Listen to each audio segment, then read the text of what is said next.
ஔவையார். பகவான் ஆதி என்ற தம்பதியினருக்கு விநாயகரின் அருளால் சரஸ்வதியின் அம்சமாக தெய்வ புலமை கொண்ட பெண் குழந்தை பிறந்தன. அந்த குழந்தையின் பெயர் ஔவையார் என பெயரிட்டனர். சுந்தரமூர்த்தி சுவாமிகள் காலத்திலும் கம்பர் காலத்திலும் ஔவையார் என்பவர் வாழ்ந்ததாக வரலாறுகளும் கர்ண பரம்பரை செய்திகளும் குறிப்பிடுகின்றன. ஔவையார் என்ற பெயர் பல இடங்கள் குறிப்பிடப்படுவதால் அவர் ஒருவரா பலரா என்பது ஆய்வுக்குரியதாகவும் இருக்கின்றன. சங்க காலத்தில் வாழ்ந்த ஔவையாரும் கம்பன் காலத்தில் வாழ்ந்த ஔவையாரும் வெவ்வேறானவர்கள் என்றும் கூறுகின்றனர். விநாயகரும் ஔவையாரும். ஔவையார் கடையேழு வள்ளல்கள் ஒருவரான அதியமானிடம் ஆயுள் நீடிக்கும் அருநெல்லுக்கனியை பெற்று நீண்ட காலம் வாழ்ந்தவர் ஆவார். இவரே விநாயகரோடும் முருகனோடும் தொடர்புடைய ஔவையார் என்பதால் இந்த ஔவையாரை பற்றி நாம் தெரிந்து கொள்ளலாம். ஔவையார் நாள்தோறும் தெய்வங்களின் முதல்வராக கருதப்படும் விநாயகர் பெருமானை காலையில் எழுந்ததும் வழிபாடு செய்வது அவருடைய வழக்கமாக இருந்தன. இவ்வாறு வழிபாட்டு வந்த நிலையில் சிவபெருமானின் தோழனாகிய சுந்தரமூர்த்தி சுவாமிகள் கைலை செல்ல முடிவெடுத்தார். அதன்படியே கைலைக்கும் சுந்தரர் யானை மீது செல்ல சேரமான் அவரை பின்தொடர்ந்து குதிரை மீது செல்வதை ஔவையார் தன் ஞானத்தினால் உணர்ந்தார். அவருடன் செல்ல விருப்பம் கொண்ட ஔவையார் கைலைக்கு செல்வதில் மிகுந்த ஆவல் கொண்டார். எனவே தனது விநாயகர் வழிபாட்டை வேகமாக செய்ய தொடங்கினார். அவரின் அவசர வழிபாட்டை கண்ட விநாயகர் பெருமான், அவையே அவசரம் வேண்டாம், வழக்கம் போல நீ நிதானமாகவே வழிபடுவாயாக. உன் ஆசையை நிறைவேற்ற அந்த இருவருக்கு முன்பாகவே உன்னை அங்கு கொண்டு சேர்க்கிறேன் என்று உறுதியளித்தார். இதை கேட்ட ஔவையார் மனமகிழ்ந்து பூஜையை நிதானமாக செய்தார். சீத கலப செந்தாமரை பூம்பாத சிலம்பு என தொடங்கும் விநாயகர் அகவலை பாடி அவரை வழிபட்டார். வழிபாடு முடிந்த பின் விநாயகர் ஔவையாரை தனது துதிக்கையால் தூக்கி சுந்தரருக்கும் சேரமானுக்கும் முன்பாகவே கைலைக்கு கொண்டு சேர்த்தார். தங்களுக்கு பின்னால் புறப்பட்ட ஔவையார் தாங்கள் வருவதற்கு முன்னதாகவே கைலை சேர்ந்ததை அறிந்து வியப்படைந்தனர்.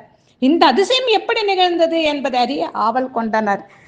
இதை ஔவையாரிடமும் கேட்டார். இந்த சம்பவம் மூலம் ஔவையார் விநாயகர் பெருமான் மீது வைத்திருந்த பற்றினையும் விநாயகர் ஔவையார் மீது வைத்திருந்த அன்பையும் அறிய முடிகிறது. என்னோ அன்பின் பக்தி. இதே போல ஔவையார் கன்னி பருவம் அடைந்த போது ஔவையாருக்கு மனம் முடிக்க ஏற்பாடானது. மணமகன் வீட்டாரும் நிச்சயம் செய்ய ஔவையாரின் வீட்டுக்கு வந்தனர். ஆனால் திருமண பந்தத்தை விரும்பாத ஔவையார் இறைவனை துதிக்கவும் தமிழில் பாடவுமே ஆசை கொண்டார். இந்த ஆசைக்கு இல்லறம் தடையாக கூடும் என்பதால் தனக்கு நிகழ்வுள்ள திருமணத்தை தடுக்க விநாயகர் பெருமானின் ஆலயம் செல்ல விரும்பினார். மணப்பெண்ணாக அலங்காரம் செய்து கொண்ட ஔவையார் விநாயகரை வழிபட்டு வருகிறேன் என்று கூறி ஆலயம் சென்றார். பெற்றோரும் அதற்கு சம்மதித்தனர். இந்நிலையில் ஆலயம் சென்ற ஔவையார் விநாயகரை மனமுருகி வேண்டி, இந்த இளமை பருவம் தானே இல்லத்திற்கு துணையாக நிற்கிறது என்பதால் தனக்கு முதியவள் வடிவம் தருமாறு வேண்டினார். அதன்படியே அவருக்கு முதியவர் உருவம் கிடைக்கப்பட்டது. இதற்குள் நேரம் கடந்துவிட அனைவரும் விநாயகர் ஆலயம் வந்தனர். இந்த அதிசயத்தை கண்ட அனைவரும் வியந்தனர். சங்ககால புலவர்களில் தலை சிறந்த பெண்பார் புலவராக திகழ்ந்த ஔவையார் பல்வேறு மன்னர்களை புகழ்ந்து பாடி கடையேழு வள்ளல்களில் ஒருவரான அதியமான் நெடுமான் அஞ்சியிடம் அளவற்ற அன்பும் சகோதர பாசமும் கொண்டு விளங்கினார். அதியமானின் அரசவை புலவராக ஔவையார் இருந்த காலத்தில் அதியமானுக்கு தகடூர் பெருமலை உச்சியிலிருந்து கருநெல்லி மரத்திலிருந்து ஒரு அருமையான நெல்லிக்கனி கிடைத்தது. அக்கனியை உண்பவர்கள் நீண்ட நெடுங்காலம் நோயின்றி வாழ்வார்கள் என்பது மருத்துவர்களின் நம்பிக்கை. அந்த அபூர்வ நெல்லிக்கனியை தங்கத்தட்டில் வைத்து அரசவைக்கு கொண்டு வந்து அதன் பெருமைகளை மன்னனிடம் உரைத்து அந்த நெல்லிக்கனியை மன்னன் உண்ணும்படி கேட்டுக்கொண்டனர். அதன் பெருமையை ஐயமின்றி தெரிந்து கொண்ட அதியமான் இக்கனியை தான் உண்டு நீண்ட நாள் ஆட்சி செய்வதுட தன் அரசவை புலவர் ஔவையார் உண்டு மகிழ்ந்தால் அவையும் வாழ்வார், அவரால் தமிழும் வாழும் என்று தீர்மானித்தார். இதற்கிடையில் அரசவைக்கு ஔவையார் வந்தார்.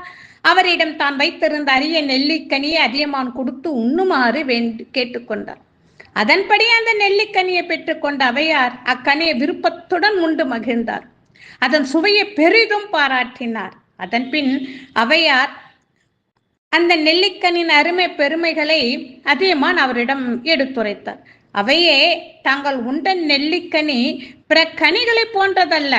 இதை உண்டவர் உடல் நலத்துடன் நீண்ட நாள் உலகில் வாழ்வார்கள். இதை நீங்கள் உண்டால் உங்களோடு சேர்ந்து தமிழும் வளரும் என்றார் அதியமான். இதை கேட்டு வியந்த அவையார் அதியமானின் கொடை உள்ளத்தை நினைத்து பெருமிதம் அடைந்தார். அதாவது மால் வரை கமல் பூஞ்சாரல் கவினிய நெல்லி அமிழ்துவினை தீங்கனி அவ்வைக்கு ஈந்த அதியமான் என்ற அதியமானை போற்றப்படுகின்றார். சேரமான் மாறி வெண்கோ பாண்டியன் காண பேர் தந்த உக்கிர பெருவழுதி சோழன் ராச சூயம் வேட்ட பெருநர் கிள்ளியாகிய மூவேந்தருடன் நட்பு கொண்டவர் இவர். தொண்டைமானிடம் அதியமானின் பெருமைகளை எடுத்துரைத்தவர் இவர். என்றாலும் அதியமானிடம் அளவு கடந்த பாசத்தினை வைத்திருந்தார். ஒரு சமயம் அதியமான் மீது படையெடுக்க துணிந்த தொண்டைமானை அவையார் சந்தித்தார். அவரது வரவின் நோக்கத்தை அறிந்து கொண்டு அவரை வரவேற்ற தொண்டைமான் தன்னிடம் புத்தம் புது போர்க்கருவிகள் உள்ளன என்பது அவரிடம் காட்டி பெருமைப்பட்டு கொண்டார். ஆனால் அதற்கு அவையார், நீ சொல்வது உண்மைதான். உன்னிடம் உள்ள போர்க்கருவிகள் போருக்கு தயாரான நிலையில் பொலிவுடன் தான் இருக்கின்றன. ஆனால் மன்னன் அதியமானின் போர்க்கருவிகள் பலமுறை போரை கண்டதால் அவை தன்னை புதுப்பித்துக் கொள்ள உலக களத்தில் உள்ளன என்று கூறி தொண்டைமானின் அகந்தையை அழித்து அவமதிப்படுத்தினார். முருகனும் அவையும் இந்நிலையில் தான் பெற்ற தெய்வ புலமையால் தனக்கு நிகரானவர் எவருமில்லை என்ற அகங்காரம் அவையாருக்கு வந்தது. அனைவரையும் துச்சமென மதிக்கும் எண்ணமும் மேலிட்டது. இதை உணர்ந்த முருகப்பெருமான் கற்றது கைமண் அளவு, கல்லாதது உலகளவு என்பதை உணர்த்த விரும்பினார். அதற்கான திருவிளையாடலை அவரை நிகழ்த்தினார். ஒரு சமயம் அவையார் காட்டு வழியே சென்று கொண்டிருந்தார். அப்பொழுது அவருக்கு பசியும் களைப்பும் ஏற்பட்டன. அங்கே இருந்த ஒரு நாவல் மரத்தின் அடியில் சற்று இளைப்பாறினார். அந்த மரத்தை சுற்றி மாடுகள் மேய்ந்து கொண்டிருந்தன. அந்த மாடுகளை மேய்த்து கொண்டிருக்கும் சிறுவனாக முருகன் தோன்றி நாவல் மரத்தில் ஏறி பழம் தின்பது போல நடித்து கொண்டிருந்தார். இதை கண்ட அவையார் அந்த சிறுவனிடம், சிறுவனே, எனக்கு மிகவும் பசிக்கின்றது, நாவல் பழம் தின் ஆசையாக உள்ளது, எனவே கொஞ்சம் பழங்களை கொடுப்பாயா என்று கேட்டார். அதற்கு அந்த சிறுவன், அம்மையே, தருகிறேன், ஆனால் உனக்கு சுட்ட பழம் வேண்டுமா சுடாத பழம் வேண்டுமா என்று கேட்டார். இதை கேட்டு வேப்படைந்த அவையார், பழத்தில் கூட சுடுகின்ற பழம் சுடாத பழம் ஒன்று உள்ளதா, இது என்ன புதுமை என்றேன். சிறுவனே, சுடுகின்ற பழத்தே தா என்று கேட்டார். அவையின் வேண்டுகோளின்படியே சிறுவன் சில நாவல் பழங்களை பறித்து அருகில் இருந்த மணலின் மீது எறிந்தான். அந்த பழத்தை எடுத்த அவை அப்பழத்தில் ஒட்டியிருந்த மணல் போகுமாறு வாயால் ஊதினார். அதை பார்த்த சிறுவன், அவையே, பழம் சுடுகிறதா, நன்றாக ஊதி சாப்பிடும் என்று கேலி செய்தான். இந்த வார்த்தை கேட்ட அவை, இணையில்லாத நுண்ணறிவை பெற்றேன் என்ற இருமாப்பு இந்த சிறுவனால் தகர்ந்து போனதை உணர்ந்தார். கருங்காலி கட்டைக்கு நானாத கோடாலி இருங்க தலை தண்டுக்கு நானும் பெருங்காணி காரெரும்பை மேய்க்கின்ற காளைக்கு நான் தோற்றா தீரிரமும் துஞ்சன் கண் என்று பாடி எவராலும் வெற்றி பெற முடியாத தன் திறமை இந்த சிறுவனால் தோல்வி அடைந்ததே என்று வருந்தினார். அப்பொழுது தன் சுய உருவை காட்டு முருகப்பெருமான், அஞ்சாத அம்மையே, ஏன் முன்னோடு விளையாடதான் வந்தோம், வேறு ஒன்றுமில்லை என்று கூறி கொடியது எது, இனியது எது, பெரியது எது, அரியது எது என்று வினாவினார். அதற்கு அவ்வையும் பதில் கூற அகமகிழ்ந்த முருகப்பெருமான் அவ்வைக்கு அருள் வழங்கினார். இவ்வாறு ஔவையார் தெய்வ குழந்தையாக தோன்றி விநாயகர் மற்றும் முருகப்பெருமானின் அடியாராக திகழ்ந்தார்.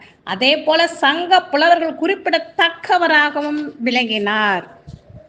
திருச்சிற்றம்பலம்.